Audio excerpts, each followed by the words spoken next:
Assalamualaikum warahmatullahi wabarakatuh. Kembali lagi dengan saya di video yang berbeda. Dan pada video kali ini saya akan membahas sedikit materi mengenai sampling audit dalam pengujian substantif. Nah, sebelum saya memulai materi pada hari ini, izinkan saya untuk memperkenalkan diri saya terlebih dahulu. Nama saya Nur Fadila dari kelas 6B Akuntansi Pagi, Universitas Muhammadiyah Sumatera Utara. Oke, kita masuk ke pembahasan yang pertama, yaitu sifat dan tujuan sampling audit. Sampling audit atau audit sampling sebagai penerapan prosedur audit terhadap unsur-unsur suatu saldo akun atau kelompok transaksi yang kurang dari 100% dengan tujuan untuk menilai beberapa karakteristik saldo akun atau kelompok transaksi tersebut atau mengevaluasi beberapa karakteristik populasi. Sampling audit secara luas digunakan dalam pemeriksaan atau vouching, konfirmasi atau confirming, dan penelusuran atau tracing, tetapi hal tersebut tidak biasa digunakan dalam pengajuan pertanyaan, observasi, dan prosedur analitis. Rencana sampling dalam pengujian substantif dirancang untuk yang pertama, memperoleh bukti bahwa suatu saldo rekening tidak salah saji material, misalnya nilai buku piutang dagang. Yang kedua, membuat suatu estimasi independen mengenai jumlah tertentu, misalkan nilai persediaan yang tidak dicatat pada nilai bukunya. Pembahasan selanjutnya mengenai ketidakpastian dari sampling audit. Ketidakpastian yang melekat dalam audit sering disebut sebagai risiko audit. Dalam memenuhi standar bahan bukti, auditor dipersyaratkan mempunyai dasar yang beralasan untuk menyatakan pendapatnya. Auditor dibenarkan menerima beberapa ketidakpastian jika biaya dan waktu yang diperlukan untuk melakukan pengujian data 100%. Dalam pertimbangannya, lebih besar daripada konsekuensi kemungkinan kesalahan pemberian pendapat auditor dan audit terhadap data sampel semata. Sampling audit menerapkan dua komponen risiko audit. Yang pertama ada risiko pengendalian atau control risk, dan yang kedua pengujian rincian risiko. Ketidakpastian dapat disebabkan oleh beberapa faktor, yaitu yang pertama yang berhubungan secara langsung dengan penggunaan sampling atau risiko sampling, dan yang kedua tidak berhubungan dengan sampling atau risiko non-sampling. Risiko sampling dan risiko non-sampling audit. Yang pertama, risiko sampling. Risiko sampling atau sampling risk berkaitan dengan kemungkinan sampel yang diambil tidak menggambarkan secara benar populasi tersebut. Jenis risiko sampling yang dapat terjadi pada pengujian substantif yaitu risiko kesalahan penerimaan atau risk of incorrect acceptance. Risiko kesalahan penerimaan adalah risiko bahwa sampel mendukung kesimpulan bahwa saldo akun yang dicatat tidak salah saji secara material, padahal saldo akun tersebut tidak salah saji secara material.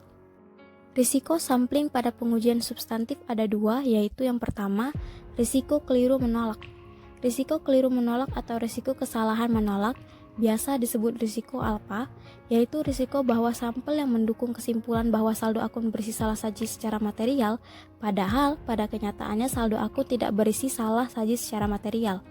Risiko ini berkaitan dengan efisiensi audit. Yang kedua, risiko keliru menerima. Risiko keliru menerima atau risiko kesalahan menerima biasa disebut risiko beta, yaitu risiko bahwa sampel yang mendukung kesimpulan bahwa saldo akun tidak berisi salah saji secara material, padahal pada kenyataannya saldo akun tersebut berisi salah saji secara material. Risiko ini berkaitan dengan efektivitas audit. Yang kedua, risiko non-sampling. Risiko non-sampling atau non-sampling risk menunjukkan bagian risiko audit yang tidak disebabkan oleh pengujian hanya pada sebagian data. Sumber-sumber risiko non-sampling meliputi yang pertama, kesalahan manusia atau human mistake, seperti kegagalan untuk mengenali kesalahan-kesalahan dokumen. Yang kedua, penerapan prosedur audit yang tidak sesuai dengan audit. Yang ketiga, salah menginterpretasikan hasil sampel. Dan yang keempat, kepercayaan pada informasi yang salah diterima dari pihak lain, seperti jawaban konfirmasi yang salah.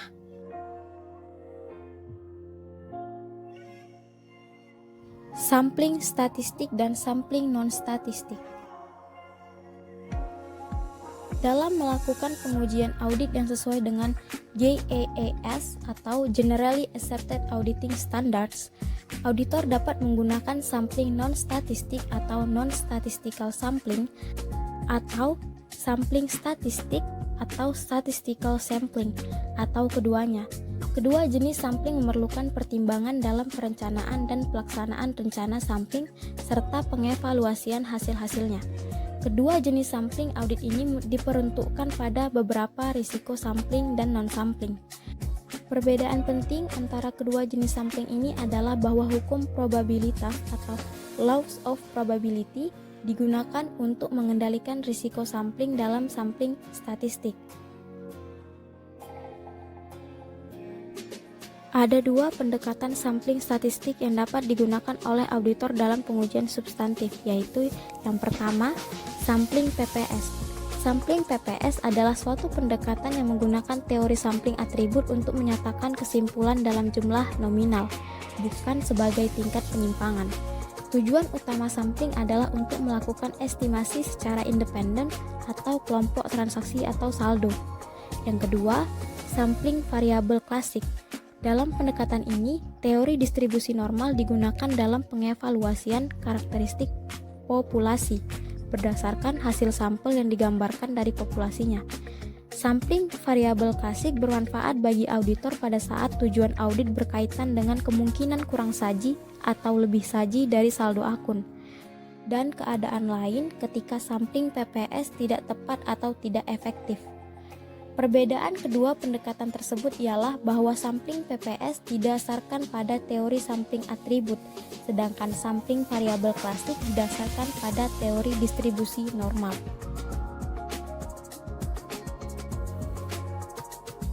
Materi terakhir ada rencana sampling.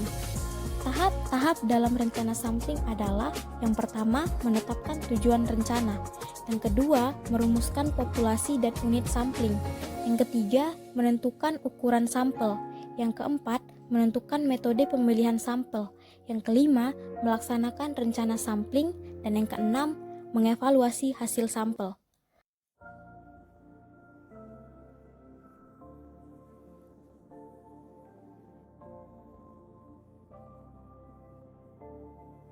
Terima kasih telah menonton video pembahasan materi saya pada hari ini.